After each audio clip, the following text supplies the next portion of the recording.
Sepanjang sejarah Indonesia itu belum pernah kita mencapai indeks seperti ini. Dan tugas kita bukan hanya untuk mempertahankan, tapi kita akan menaikkan, kan masih ada persentase yang belum tercapai di atas itu. Jadi sekarang banyak negara gagal, nggak bisa nyala listriknya di siang hari, hanya malam hari saja. Mereka nggak sanggup membiayainya kan. Prinsip saya, kita tidak bisa bicara tentang apapun, tentang kehebatan Indonesia kalau Indonesianya nggak rukun ya. Kita sangat bersyukur ya, karena indeks kerukunan kita itu tertinggi sepanjang sejarah bangsa Indonesia sekarang. Indeksnya itu 82, sekian. Sepanjang sejarah Indonesia itu belum pernah kita mencapai indeks seperti ini. Dan tugas kita bukan hanya untuk mempertahankan, tapi kita akan menaikkan, kan masih ada persentase yang belum tercapai di atas itu. Supaya lebih konstruktif capaian kita nanti. Jadi indeks kerukunan ini juga nanti harus terukur. Maka itu kita bikin early warning system yang kita istilahkan dengan e-rukun. Ya, e-rukun ini adalah deteksi dini manakala ada fenomena-fenomena ketegangan dalam masyarakat itu, maka jaringan Kementerian Agama mulai dari KUA, Kepala Kantor Kementerian Agama tingkat kabupaten dan kota madya sampai kepada wilayah, sampai ke tingkat pusat dalam waktu yang sangat singkat. Kementerian Agama juga bersinergi dengan kepolisian, kejaksaan, Menteri Dalam Negeri, ya, TNI, dan semua pihak yang kira-kira relevan dengan Kementerian Agama. Kita sudah lakukan MOU. Nah, jadi berbanding lurus antara deteksi dini, jadi e-rukun itu dengan target-target kita ke depan. Prinsip saya, kita tidak bisa bicara tentang apapun, tentang kehebatan Indonesia kalau Indonesianya nggak rukun ya. Yang penting kerukunan. Apa artinya kita punya mobil mewah tapi nggak bisa ke jalanan, takut dilempar ya. Apa artinya kita punya rumah mewah tapi tidak bisa keluar rumah, itu penjara. Itu sama saja dengan sangkar emas. Tapi coba kita lihat sekarang ini.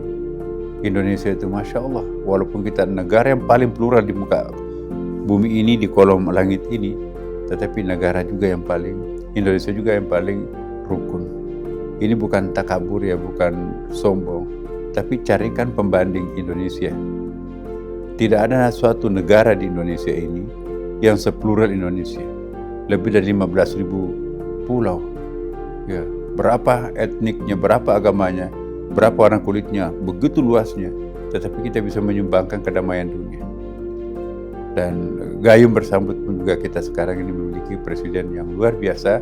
Pak Prabowo ini sekarang menjadi viral ya kan. Statement-statement di PBB, statement pertemuan-pertemuan regional kita. Sekarang ini banyak sekali kepala negara mengunjungi Pak Presiden kita.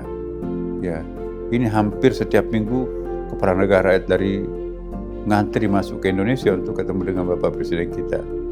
Tentu mereka itu akan belajar. Coba, mana ada. Jadi sekarang banyak negara gagal. Nggak bisa nyala listriknya di siang hari, hanya malam hari saja. Mereka nggak sanggup membiayainya kan. Tapi di tengah-tengah masyarakat yang dunia sedang krismon ini, Indonesia itu justru melakukan hal yang sangat kebalikan. Ada makanan gratis, ada pemeriksaan kesehatan gratis, ada pengobatan gratis, kemudian juga ada sekolah rakyat, semuanya serba gratis. Ada sekolah Garuda untuk kepemihakannya kepada anak-anak super cerdas kita. Ada Koperasi Merah Putih, negara hadir untuk memberikan modal agar masyarakat yang tidak punya pekerjaan efektif itu bisa dapat. Kita juga punya BNPB, setiap kali ada kecelakaan, gempa bumi, itu dalam tempo yang sangat singkat, BNPB ini turun tangan memberikan pertolongan pertama, bahkan sampai membangunkan rumah, ada perumahan rakyat. Kemudian juga banyak sekali model-model pemberdayaan. Maka itu Pak Prabowo sekarang ini benar-benar sedang menjadi pusat perhatian dunia. Stabilitas ekonominya, alhamdulillah. Saya kira negara G20 itu kita adalah urutan kedua setelah Cina itu kan. Nah, kemudian juga inflasi kita itu masih berkutat di bawah 2. Pertumbuhan kita itu di sekitar 5. Bandingkan dengan Timur Tengah. Turki misalnya, negara besar itu, inflasinya per kemarin itu adalah 32. Nah kita cuma 1%. Nah di sana apa ya, inflasi yang tinggi itu mata uangnya sekian banyak nolnya, tetapi nilainya kurang. Nah kita stabil, rupiah kita itu termasuk mata uang yang diperhitungkan. Ada fluktuasi sedikit tapi cepat recovery-nya kan. Ya, jadi stabilitas politik kita juga demikian. Nah, negara-negara mayoritas Muslim terutama kan, saya kira carilah samanya Indonesia.